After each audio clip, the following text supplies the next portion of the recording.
So this is the next problem that we will be seeing today. This is also a typical type of problem. बहुत ही typical सा problem है ये, काफी बार university में पूछा गया है. Question is determine Z bus, select bus 1 as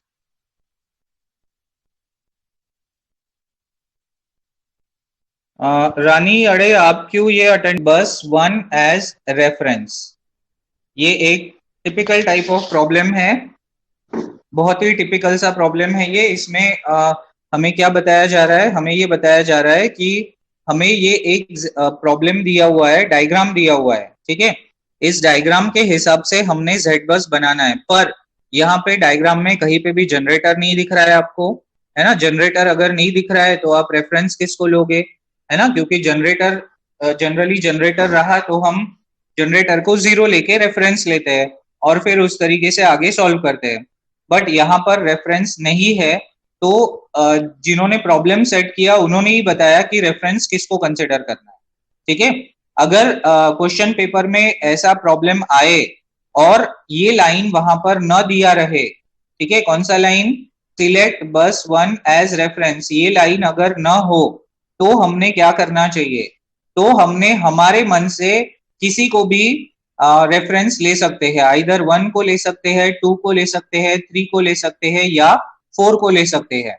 only thing is हमने ये ध्यान रखना है कि हम जिसको भी रेफरेंस में ले रहे हैं वो जेड बस में नहीं आना चाहिए, क्योंकि आप लोगों को पता है कि हमने जब जब रेफरेंस को 0 लिया है, हमारे जेड बस में 0 आया क्या कहीं पे भी? यस, रिप्लाई करो चैट बॉक्स में.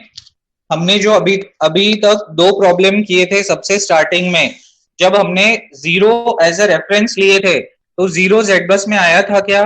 नहीं आया था. 0 को छोड़ के बाकी के जो बसेस थे वो आए थे जेड बस में. तो same case will be applicable here. अगर यहाँ पर जेड बस में आपको ये बताया जा रहा है कि 1 को रेफरेंस लो, तो 1 छोड़ के बाकी के सारे टर्म्स आपके जेड बस में आएंगे. Is that clear everyone? That means हमारा जो जेड बस बनेगा वो कुछ इस तरीके से बनेगा. देखो मैं यहाँ लिख रहा हूं, जेड बस में हम यहाँ पर स्टार्ट करेंगे 2 से, 2 3 4. 1 यहाँ पर नहीं आएगा. क्यों नहीं आएगा? क्योंकि 1 को हम क्या ले रहे हैं, 1 को हम ले रहे हैं reference. Is it clear everyone? सबको ध्यान में आ रहा है क्या बता रहा हूं मैं यहाँ पर? तो ये होगा Z22, Z23, Z24, फिर Z32, Z33, Z34, फिर Z42, Z43 और Z44. इस तरीके से हमें ये वैल्यूज निकालने हैं. सबके ध्यान में आया क्या क्या बताया जा रहा है यहाँ पर? आपको ये कोई वीबीडी में नहीं मिलेगा, है ना, ना ही कोई आपको रेफरेंसेस मिलेंगे जिससे आपको ये सारी चीजें समझ में आए. Is it clear everyone? अगर हम यहाँ पर 1 को रेफरेंस ले रहे हैं तो हमारा जेड बस ऐसे बनेगा. अगर हम 2 को रेफरेंस लेते हैं, यहाँ तो ठीक है हमें बताया गया है कि 1 को रेफरेंस लो, इसलिए हमने 1 यहाँ से हटा दिया. अगर मान के चलो कि हमें बताया जाए कि 2 को रेफरेंस लेना है, तो क्या करोगे फिर? यहाँ पे जेड बस क्या होगा? फिर जेड बस में होगा फिर 1 3 4 1 3 4, ठीक है. 2 नहीं आएगा फिर उस समय. अगर आपको बोला जाए कि 3 को रेफरेंस लो, है ना, ये जो 3 है यहाँ पर, इस 3 को रेफरेंस लो, तो क्या करोगे फिर? तो 3 यहां से आपका हट जाएगा, तो क्या बचेगा?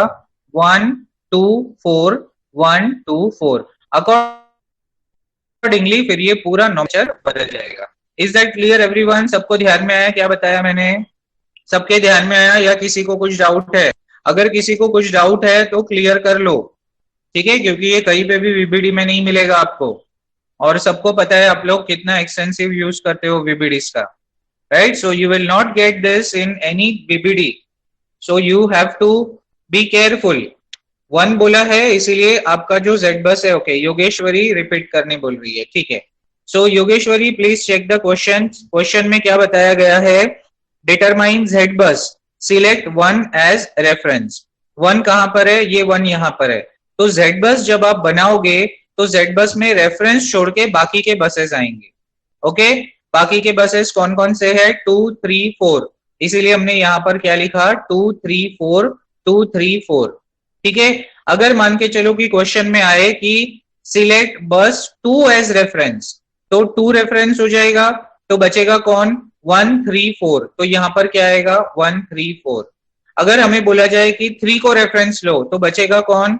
1 2 4, तो यहाँ पर क्या लिखना पड़ेगा? 1 2 4। अगर हमें बोला जाए कि 4 को रेफरेंस लो, तो बचेगा कौन? 1 2 3, तो हम लिखेंगे 1 2 3। Is that clear Yogeshwari? अब समझ में आया? हाँ सर। Okay, anyone else? किसी को अगर ये कॉन्सेप्ट नहीं समझ में आया हो तो पूछ लो। ठीक है, इसके बाद हम क्या करेंगे? इसका ग्राफ बनाएंगे, और हमें पता है बिना ग्राफ के हम सॉल्यूशन कर ही नहीं सकते, तो सबसे पहले हम ग्राफ बनाएंगे। अब आप लोगों को पता है कि ग्राफ में हम रेफरेंस को कहाँ रखते हैं? नीचे। अब इस केस में रेफरेंस कौन है? 1, तो 1 को हम कहाँ रखेंगे? नीचे, और बाकी सारे चीजों को हम ऊपर रखेंगे। तो ये हो गया हमारा 2, ये हो गया 3, और ये हो गया 4। ठीक है, एक एक करके अभी हम ये फिजिकल डायग्राम में देखेंगे, और डायग्राम में देख के एक एक करके जोड़ते जाएंगे। तो डायग्राम में हमको 1 से 2 कनेक्टेड दिख रहा है, तो हम 1 से 2 कनेक्टेड करेंगे। 1 से 3 कनेक्टेड दिख रहा है, तो 1 से 3 कनेक्टेड करेंगे। 1 से 4 कनेक्टेड दिख रहा है, तो 1 से 4 भी कनेक्ट करेंगे। ठीक है, अब देखो 2 से 3 दिख रहा है कनेक्टेड, तो 2 से 3 करेंगे। 3 से 4 दिख रहा है, तो 3 से 4 करेंगे। इस तरीके से हमने ग्राफ बना दिया हमारे ये पूरे सिस्टम का। ठीक है, is it clear everyone? Okay, अब हम क्या करेंगे? इनको नंबरिंग करेंगे। तो नंबरिंग करते समय आपको यहाँ पे ध्यान देना है सीक्वेंस क्या है। 2 3 4 है, तो जब आप एलिमेंट 1 ऐड करोगे तो ये 2 ऐड होना चाहिए, क्योंकि पहला आपका क्या है? 2 है ना। फर्स्ट सीक्वेंस क्या है? 2 2 है, तो एलिमेंट 1 ऐड कर रहे हो तो 2 ऐड होना चाहिए। अब इसको हम 2 नाम नहीं दे सकते, आपको भी पता है क्यों नहीं दे सकते? क्यों नहीं दे सकते? क्योंकि हमारा जो अल्गोरिदम है, अल्गोरिदम स्टार्ट होता है ऐड एलिमेंट 1 फिर ऐड एलिमेंट 2, इसीलिए हम इसको 2 नाम नहीं दे सकते। ठीक है, हमको ये सीक्वेंस ध्यान रखना है। ये थोड़ा सा ट्विस्टिंग वाला प्रॉब्लम है, ट्विस्ट करके दिया हुआ है प्रॉब्लम। यहाँ पर रेफरेंस 1 लिया गया है, इसलिए ये पूरे चेंजेस आए। ठीक है, एलिमेंट 1 ऐड किया तो 2 ऐड होना चाहिए, एलिमेंट 2 ऐड किया तो 3 ऐड होना चाहिए, एलिमेंट 3 ऐड किया तो 4 ऐड होना चाहिए। अब इसके बाद ये 4 और 5 जो है, ये आपको भी पता है क्या बनने वाले हैं? ये लिंक्स बनने वाले हैं हमारे सिस्टम के हिसाब से। ठीक है, तो यहाँ पर देखो टोटल एलिमेंट्स कितने हुए? 5। नोड्स कितने हुए? 1 2 3 4। तो ब्रांच कितने होंगे? 4 - 1 मतलब 3, और लिंक कितने होंगे? E - B मतलब 5 - 3 मतलब 2। तो स्टार्टिंग के जो एलिमेंट्स है उनको ब्रांच लेके देखो, आपका अगर सिस्टम फॉलो हो रहा है तो बाकी के जो बचे हुए एलिमेंट्स है उनको लिंक लो as per the thumb rule from the first unit. ठीक है, तो मैं फिर से बनाऊंगा ये डायग्राम, और अब इस डायग्राम में मैं ब्रांच और लिंक को आइडेंटिफाई करके बनाऊंगा ताकि मेरा सिस्टम थोड़ा इजी हो जाए। तो यहाँ पर मैं फिर से बना रहा हूँ, और 1 2 3 को मैं ब्रांच रख रहा हूँ, और चेक कर रहा हूँ कि मेरे जो कंडीशंस है वो फॉलो होते हैं या नहीं होते हैं। क्या है कंडीशन? पहला कंडीशन है, जो लोगों ने क्लास अटेंड नहीं किए थे वो लोग ध्यान दे दो। फर्स्ट कंडीशन है सारे नोड्स अवेलेबल चाहिए। सेकंड कंडीशन है कोई भी क्लोज पाथ नहीं चाहिए। तो 1 2 3 से ऐसा कुछ हो रहा है क्या? कोई भी क्लोज पाथ बन रहा है क्या 1 2 3 लेने की वजह से? नहीं, सारे नोड्स अवेलेबल है। यस, दैट मीन्स हम 1 2 3 को एज अ ब्रांच ले सकते हैं। तो 1 2 3 को अगर ब्रांच लिया तो बचा कौन? बचा है 4 और 5। तो ये 4 और 5 क्या होंगे? ये 4 और 5 होंगे link. Okay, is it clear everyone? 4 और 5 क्या होंगे? लिंक होंगे। अब हमें क्या करना है? अब हमें डायग्राम में इनके जो सेल्फ इम्पिडेंसेस दिए हुए हैं ये चेक करना है। ठीक है, डायग्राम में सेल्फ इम्पिडेंसेस चेक करना है, और डायग्राम में सेल्फ इम्पिडेंसेस चेक करके उनकी वैल्यूज एक के बाद एक लिखते जानी है। तो देखो डायग्राम में 1 से 2 की वैल्यू क्या है? 0.5। 1 से 4 की वैल्यू क्या है 0.5, 1 से 3 की वैल्यू क्या है 1। तो ये तीनों को हम यहाँ लिख देंगे डायग्राम में।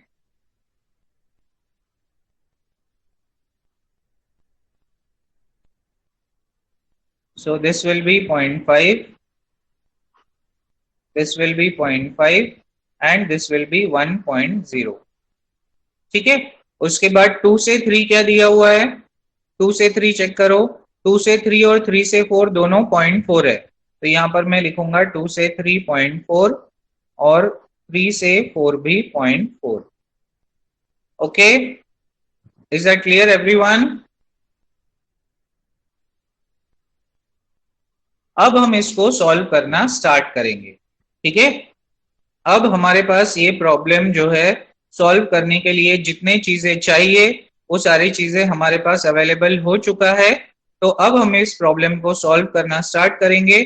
उसके लिए हमने जो ट्री बनाया हुआ है ये लगेगा, क्योंकि यहाँ से हमने सारी चीजें देख देख के करनी है। ठीक है, तो ये हम स्टार्ट करेंगे।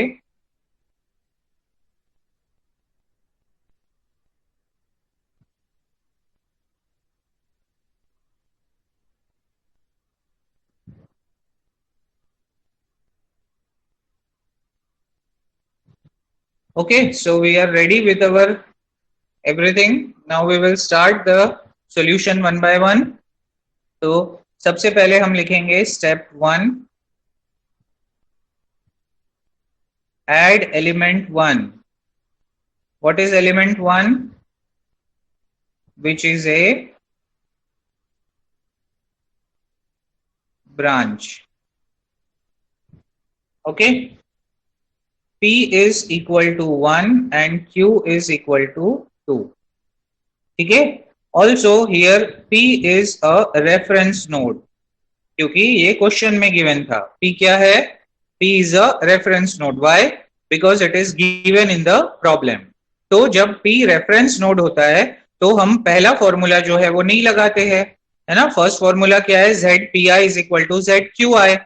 तो हम डायरेक्टली लगाएंगे सेकेंड फॉर्मूला, QQ क्या हो जाएगा? Z22 is equal to ZPQ plus ZPQ dot PQ, बराबर। अब वन रेफरेंस है तो रेफरेंस से सारी चीजें क्या हो जाती है? रेफरेंस से सारी चीजें हो जाती है 0। तो यहाँ पर हम लिखेंगे 0 प्लस 12.12, मतलब 1 और 2 के बीच में ये जो सेल्फ इम्पिडेंस दिया हुआ है ये। तो यहाँ से हमें ये क्या मिला? Z22 is equal to 0.5। तो यहाँ पर हम इस तरीके से लिखेंगे 22 और ये होगा हमारा 0.5। तो this is the solution at the end of step number 1। Similarly हम लिखेंगे स्टेप नंबर 2। स्टेप नंबर 2 फिर से add element 2 which is a branch. ठीक है, अब यहाँ पर P क्या है? 2 है और Q क्या है? 3 है। अब ये P रेफरेंस नोड नहीं है, इसीलिए हमने दोनों फॉर्मूला लगाना है। अब देखो 2 ऐड हुआ तो कौन सा नोड ऐड हुआ? 3 ऐड हुआ। दैट मीन्स 2 के एंड में यहाँ नीचे 3 रहेगा और यहाँ भी 3 रहेगा। तो पहला टर्म क्या होगा? Z23 और नीचे का टर्म क्या होगा? Z32। तो इसको अगर हम लिखने जाए तो कैसे लिखेंगे? P और Q नहीं बदल रहा है, देखो I बदल रहा है। तो P यहाँ पे मैं लिख देता हूँ, Q यहाँ पे लिख देता हूँ। अब मुझे P का वैल्यू स्टार्ट करना पड़ेगा 2 से, क्योंकि 1 यहाँ है ही नहीं, है ना। 1 सिस्टम में है क्या? नहीं है। 1 तो रेफरेंस है और रेफरेंस कभी भी सिस्टम में आता नहीं है, राइट। सो यहाँ हमें 2 से स्टार्ट करना पड़ेगा। Z22 is equal to Z32। तो ये क्या होगा? 22 की वैल्यू आपने ऑलरेडी निकाली थी, तो ये हो जाएगा 0.5। और क्योंकि आपको Z32 मिला है इसीलिए Z23 भी मिल गया, तो ये हम लिख देंगे therefore Z23 is equal to Z32 that is equal to 0.5। Similarly हमें ZQQ चाहिए। ZQQ होगा अभी 33, तो Z33 is equal to ZPQ। PQ क्या होगा? 23। P is 2 and Q is 3, so 23 plus Z23 dot 23। Okay, तो यहाँ से 2 3 आपको मिला है 0.5, तो आप लिखोगे 0.5 प्लस 2 3 2 3 2 3 2 3 मतलब 2 और 3 के बीच में का ये सेल्फ इम्पीडेंस, ये है 0.4, तो यहाँ से आपको मिलेगा ये 0.9। Okay, is it clear everyone? Okay, next इसके बाद आपको क्या करना पड़ेगा, इसके स्टेप के जो एंड में आपको Z बस मिला है वो लिखना पड़ेगा। तो इसके स्टेप के एंड में हमें क्या मिला वो हम लिखेंगे अभी। ऑलरेडी हमें 0.5 मिला हुआ था, Z23 भी 0.5 है, Z32 भी 0.5 है, और ये हमें मिला 0.9। तो इस स्टेप के एंड में ये हमारा Z बस हुआ। Okay, so this is the end of step number 2। Similarly step number 3 चलाना पड़ेगा, स्टेप नंबर 4 चलाना पड़ेगा, स्टेप नंबर 5 चलाना पड़ेगा। क्यों? क्योंकि टोटल नंबर ऑफ एलिमेंट्स हमारे इस प्रॉब्लम में है 5, तो हमारे टोटल नंबर ऑफ स्टेप्स भी कितने होंगे? 5। ओके, तो स्टेप 3 लिखता हूं मैं यहाँ। Step 3, add element 3 which is a branch. क्यों? क्योंकि 1 2 3 को हमने ब्रांच लिया था, तो थर्ड वाला एलिमेंट ब्रांच है। और P इज इक्वल टू, देखो डायग्राम में P क्या है, P स्टार्ट हो रहा है 3 पे, एंड हो रहा है 4 पे, तो P का वैल्यू क्या होगा? P का वैल्यू होगा 3 और Q का वैल्यू होगा 4। See this is a somewhat confusing type of problem, इसीलिए अच्छे से देखना है, अच्छे से सॉल्व करना है।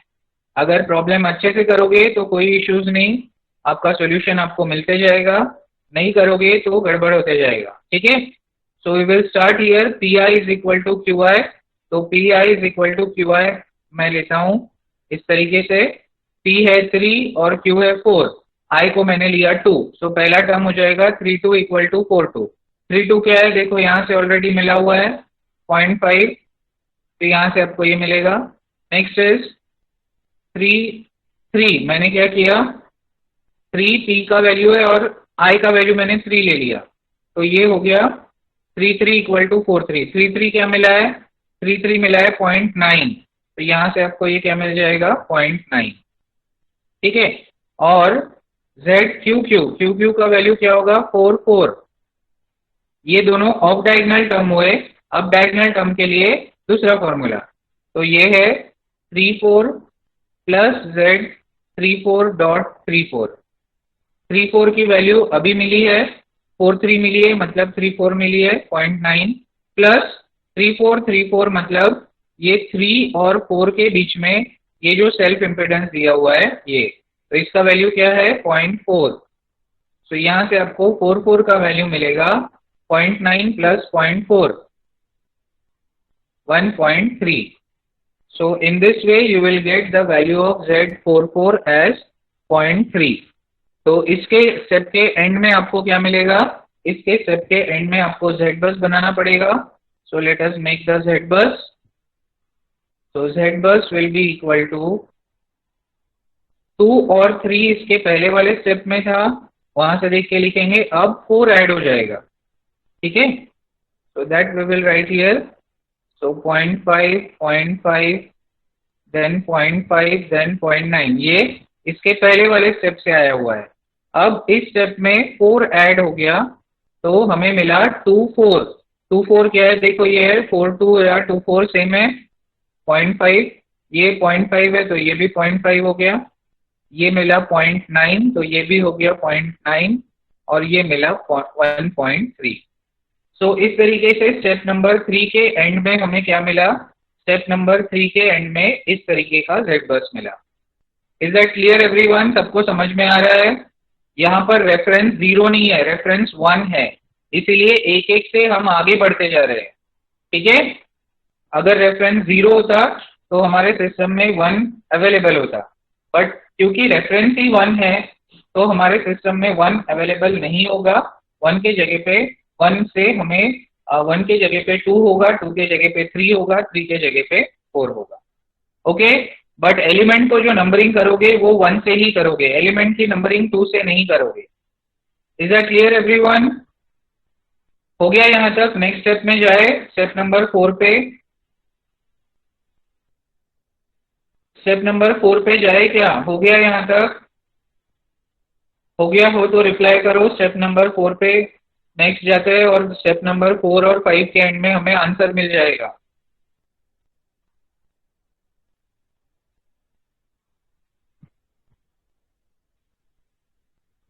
So let us write step number 4. Step number 4, add element 4। अब बताओ 4 क्या है? 4 इज अ लिंक, बराबर। 4 क्या है? लिंक है। और 4 के P और Q के लिए हमें डायग्राम में जाना पड़ेगा। Let us go to the diagram. तो P देखो 1 से स्टार्ट हो रहा है और Q कहाँ से स्टार्ट हो रहा है? Q हो रहा है 3 पे। ठीक है, तो मैं इनको क्या लूंगा? P is equal to 1 and Q is equal to 3। ठीक है, अब हमें क्या करना है? हमें जो Z बस ऑलरेडी मिला हुआ है उस Z बस में हमें ZLi is equal to ZPi वाला फॉर्मूला लगाना है और ZLL is equal to PL minus QL ये वाला फॉर्मूला लगाना है, बराबर। और Z बस में क्या मॉडिफिकेशन होगा हमें वो भी चेक करना है। सो Z बस हम इसके प्रीवियस वाले से कॉपी कर लेते हैं तो हम फटाफट कर पाएंगे। लेट अस सी।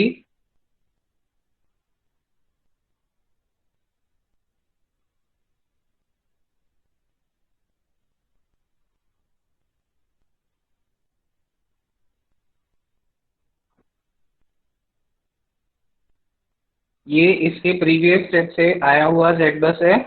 तो अब हम क्या करेंगे? इसको इसमें हमारा L ऐड हो जाएगा क्योंकि लिंक ऐड होने की वजह से कोई नया नोड ऐड नहीं होता है। तो यही पे कंटिन्यूएशन में क्या ऐड हो जाएगा? L और यहाँ पर L।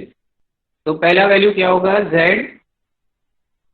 2L देन 3L, यहाँ होगा 4L। सिमिलरली यहाँ पर होगा L2 L3 L4 और ये होगा LL। तो ये सारे वैल्यूज हमको निकालने हैं और सारे वैल्यूज निकाल के हमें इसे एलिमिनेट भी करना है। ठीक है, तो स्टार्ट करते हैं। हमारा पहला फॉर्मूला हम सपोज लेते हैं L2। तो L2 क्या होगा? Pi minus QI। ठीक है, फॉर्मूला देखो क्या है? ZLi is equal to ZPi minus ZQI। This is the formula. ठीक है, तो फॉर्मूला में लगाते हैं I का वैल्यू 2 है तो 1 2 माइनस Z3 2।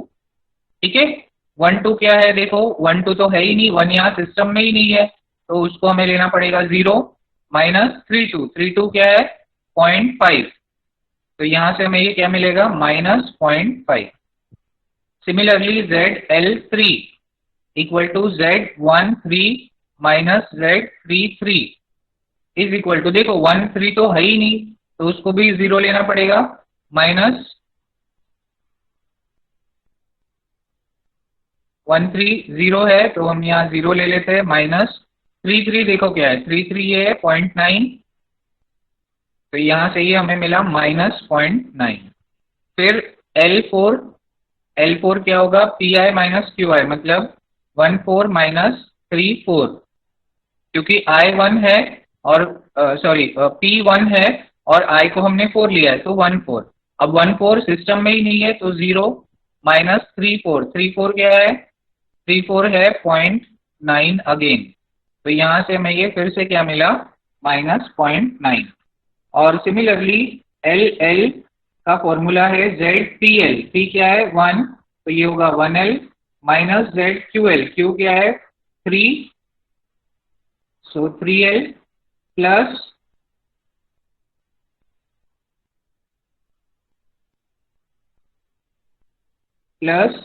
PQ मतलब 13.13।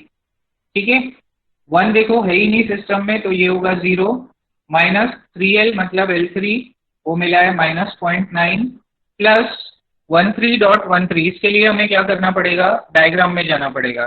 डायग्राम में जाके देखो क्या है? 1 और 3 इन दोनों के बीच में जो सेल्फ इम्पिडेंस है ये इसका वैल्यू है 1.0 तो यहाँ पर हम लेंगे 1.0। तो यहाँ से हमें ये क्या मिलेगा? 1.9, बराबर। तो ZLL का वैल्यू क्या मिला हमें 1.9। अब हमें क्या करना है, अब हमें इसको मॉडिफाई करना है। मॉडिफाई करने के लिए हम क्या करते हैं, मॉडिफाई करने के लिए हम ये LH रो और LH कॉलम जो है इसे हम एलिमिनेट करते हैं, right.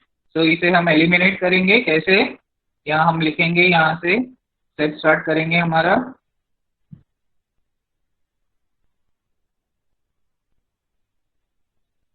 Eliminating LH row and column.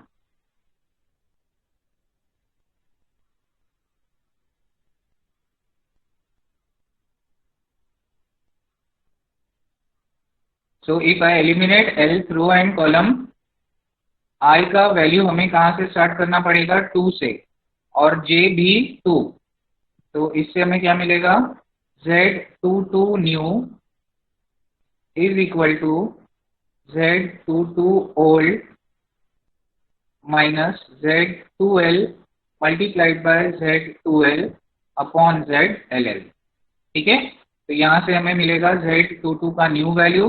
तो ओल्ड क्या है 0.5 माइनस 12 भी आपने लिया है -0.5, तो -0.5 multiplied by -0.5 divided by LL का वैल्यू है 1.9। बताओ जल्दी से क्या आ रहा है Z22 का न्यू वैल्यू। फिर हम लेंगे I इक्वल टू 2 और J इक्वल टू 3। वहां से हमें मिलेगा Z23 new is equal to Z32 old minus Z2L multiplied by Z3L upon ZLL। ये सब्स्टिट्यूट करेंगे 32 का ओल्ड वैल्यू। यस, फटाफट कैलकुलेट करो, बताओ। 0.5 minus -0.5 multiplied by -0.9 upon LL का वैल्यू है 1.9। तो यहाँ से हमें मिलेगा ये 23। ओके, सो Z22 का न्यू वैल्यू क्या है, Z22 का न्यू वैल्यू है 0.3684। So I will write here 0.3684। Similarly Z23 का न्यू वैल्यू बताओ। Then we will take I equal to 2 and J equal to 4। यहाँ से हमें मिलेगा Z24 new is equal to Z42 old minus Z2L multiplied by Z4L upon ZLL। 42 का old value क्या है, 42 का ओल्ड वैल्यू है 0.5।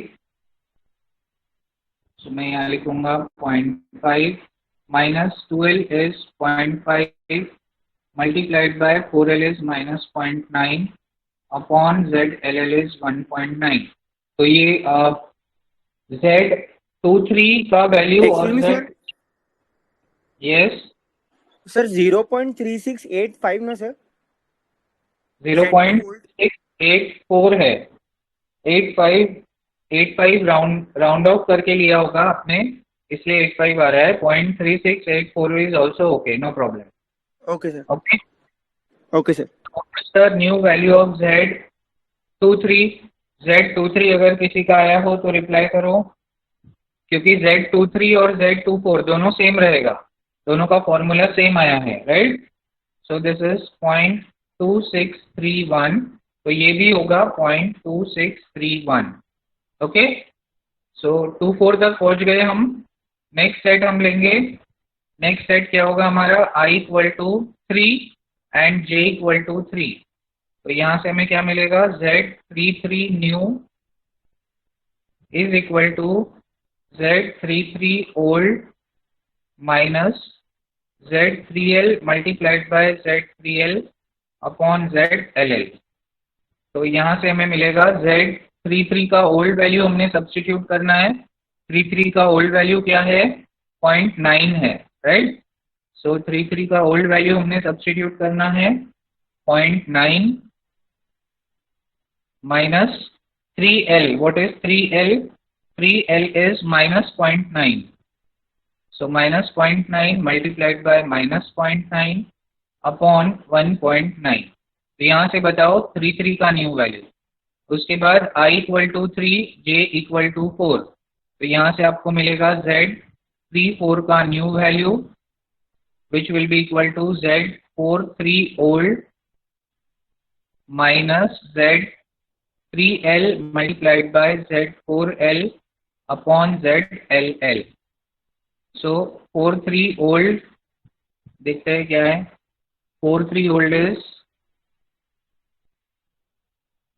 0.9 itself, so this will be 0.9 minus again minus 0.9 multiplied by minus 0.9, क्योंकि 3L और 4L दोनों ही minus 0.9 है, so ये दोनों का भी वैल्यू जो है वो सेम आएगा। यस, जल्दी से रिप्लाई करो। What is the value of 33 new?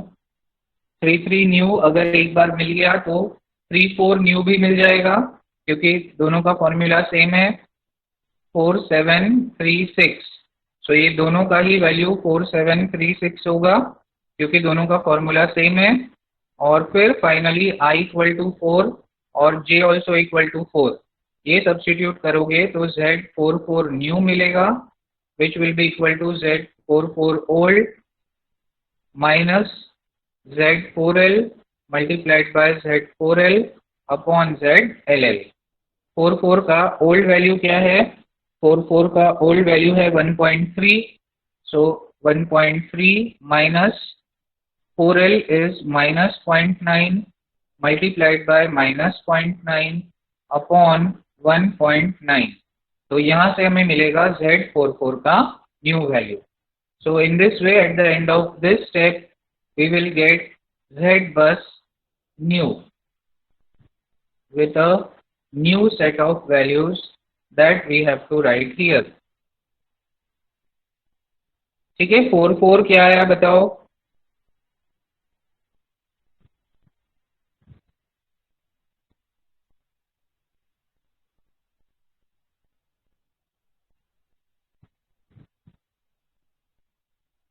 If anyone have got the value of 44, please reply.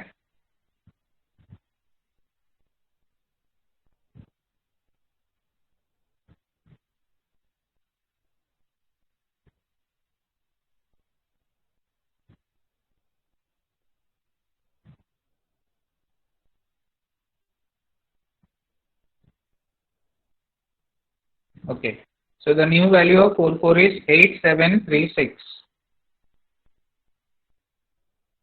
So I will substitute here 0.8736. So this is the Z bus which you have obtained at the end of step number 4. But yet the problem is not over. We have to add the fifth element also. Then you will get the solution of this particular problem. Okay. So we will add the fifth element. We will start from here. Step 5. Add element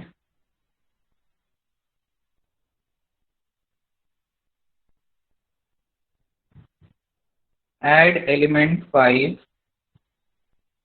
which is what is the fifth element?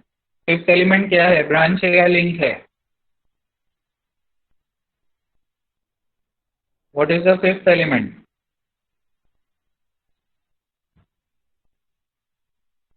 Yes, check in the diagram and reply what is the fifth element. Link, right? So fifth element भी link है, और fifth element कहाँ से start हो रहा है? Check in the diagram because we have to write P and Q. So we have to check in the diagram. So this is your fifth element. 1 से start हो रहा है और 4 पे end हो रहा है. So we have to write P and Q in this way. P will be equal to 1 and Q will be equal to 4. ये Q चाहिए आप लोगों को पता है, क्योंकि जब आप फॉर्मूला लगाते हो तो फॉर्मूला में आपको ये चीजें पूछता है वो, है ना? So now this will be our new Z bus. ये Z bus को हमने कंसिडर करना है और इसके आगे सॉल्व करना है. इसके पहले जो Z bus मिला हुआ है उसको नहीं कंसिडर करना है. Okay, so this Z bus we have to consider now, and according to this Z bus we have to solve the problem. सो अब बताओ ये जेड बस में अगर ये हम जेड बस लेते हैं तो हमें एंड में क्या लगाना पड़ेगा? एंड में हमें एल लगाना पड़ेगा, राइट? एल लगा के फिर आगे का जो पार्ट है हमें उस तरीके से सॉल्व करना पड़ेगा. So we will put here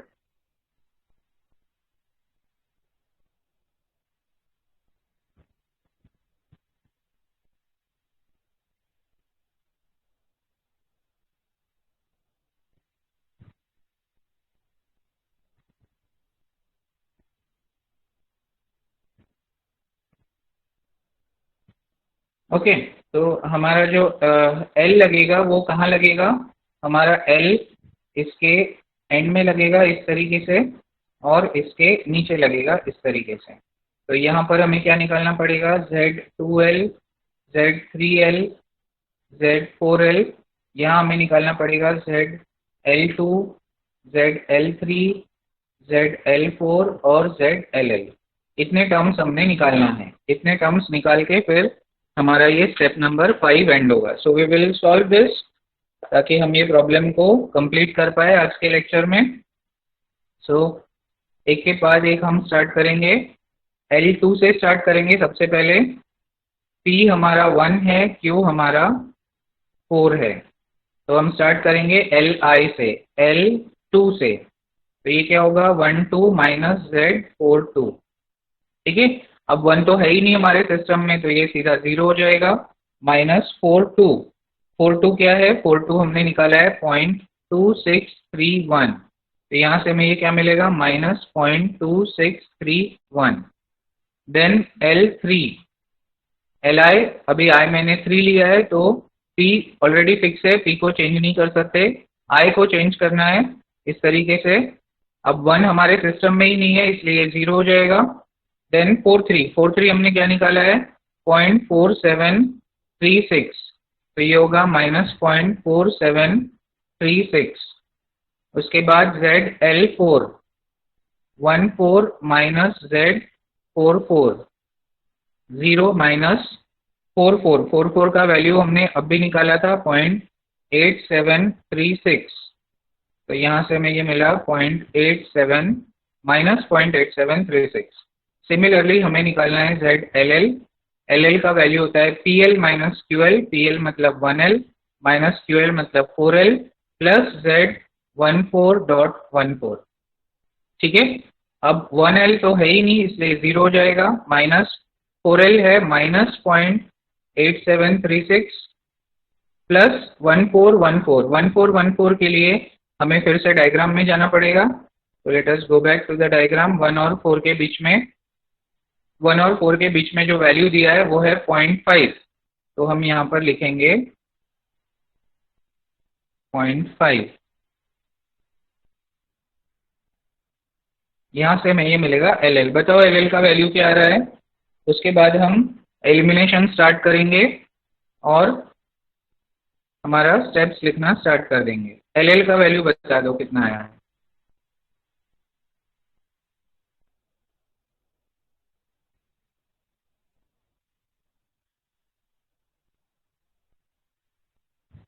So what is the value of LL? 1.3736. 1.3736 is the correct answer. Okay.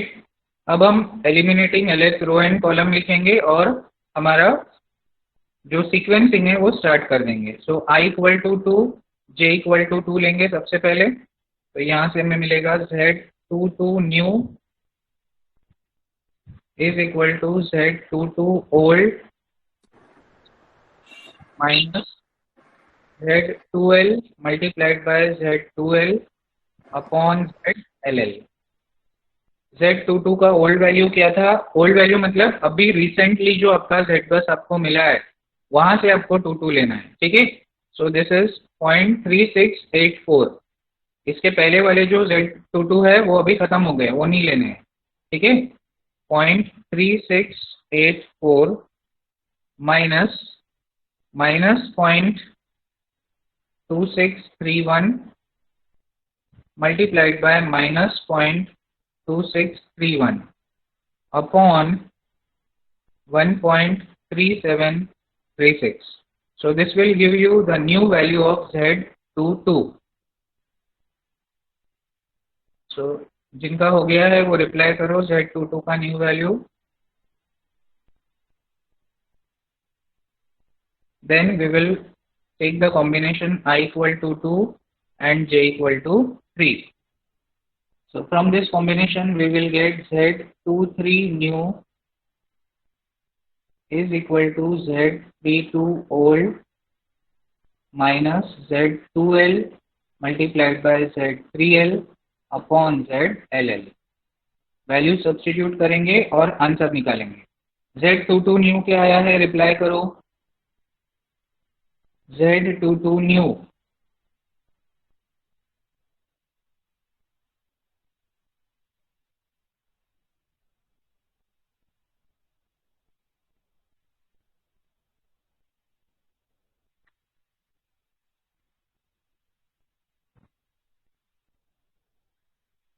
Okay, till the time you all reply, I will write here the Z32. So Z32 old is 0.2631. So we'll write here 0.2631 minus 2L is minus 0.2631 multiplied by 3L is minus 0.4736 upon ZLL is 1.3736. So that you will get the new value of Z23. Yes, Z22 किसी का भी नहीं आया अभी तक. Z22 का new value.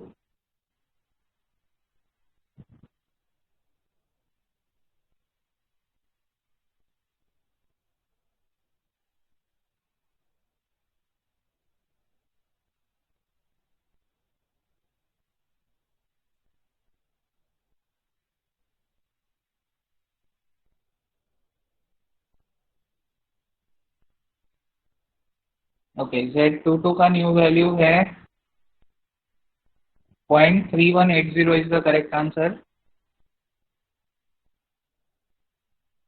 Then sorry, यहाँ नहीं लिखना था मुझे, 22 का था वो, है ना. So 22 I will write here. Z22 new value is 0.3180.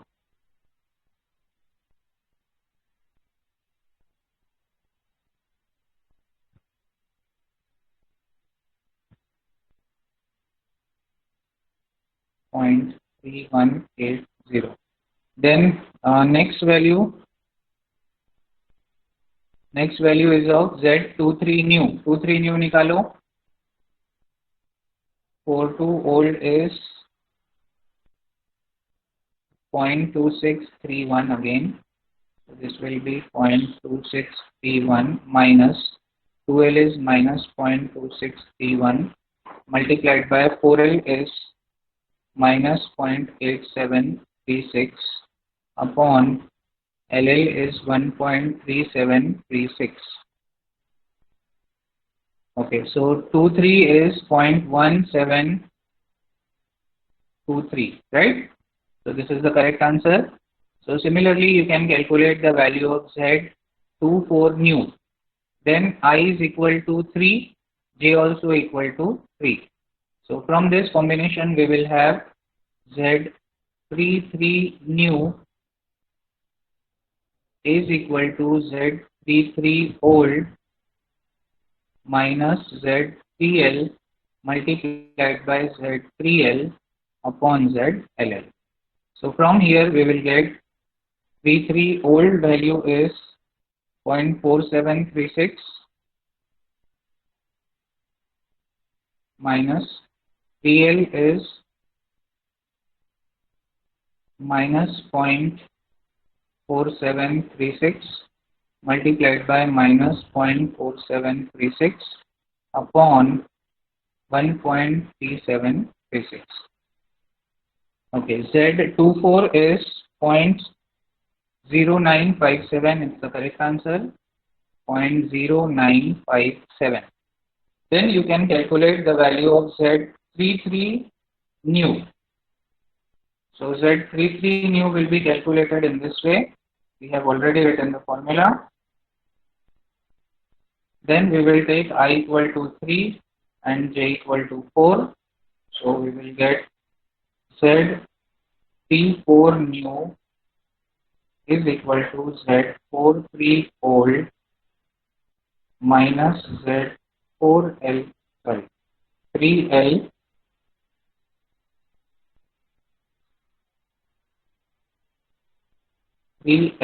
multiplied by Z4L upon ZLL. So you will substitute the value here. 43 old is 0.4736 minus 3L is minus 0.4736 multiplied by minus 0.8736 upon 1.3736. So in this way you will get the value of Z34 new. Yes, Z33 new आया है किसी का? Z33 new.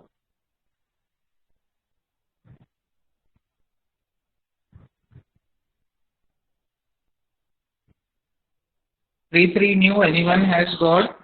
अगर किसी का 33 new आया है तो रिप्लाई करें, otherwise I will go to 44. एक ही बचा है हमारा Z44. So we have to take I is equal to 4 and J also equal to 4. So yes, 0.3143 is the correct answer. 33 new is 0.3143. Okay. Then 3-4 निकाल लो. Similarly, formulas आपके पास already available है. मैं यहाँ पे 4-4 के लिए लिख देता हूँ. Z44 new is equal to Z44 old minus Z4L multiplied by Z4L upon ZLL.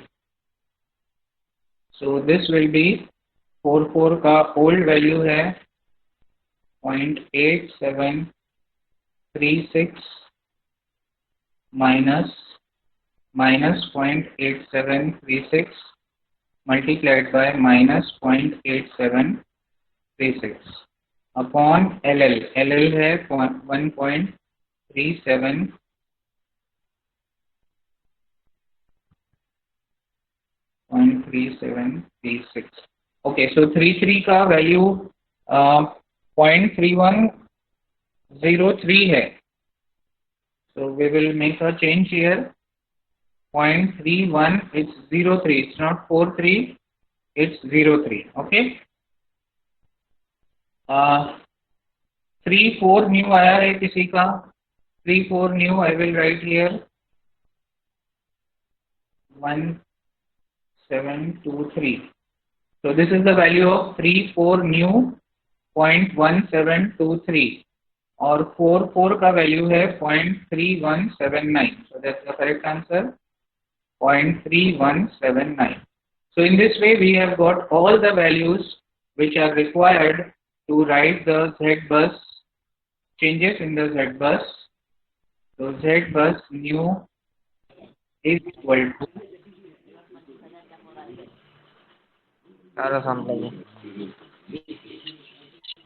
yes.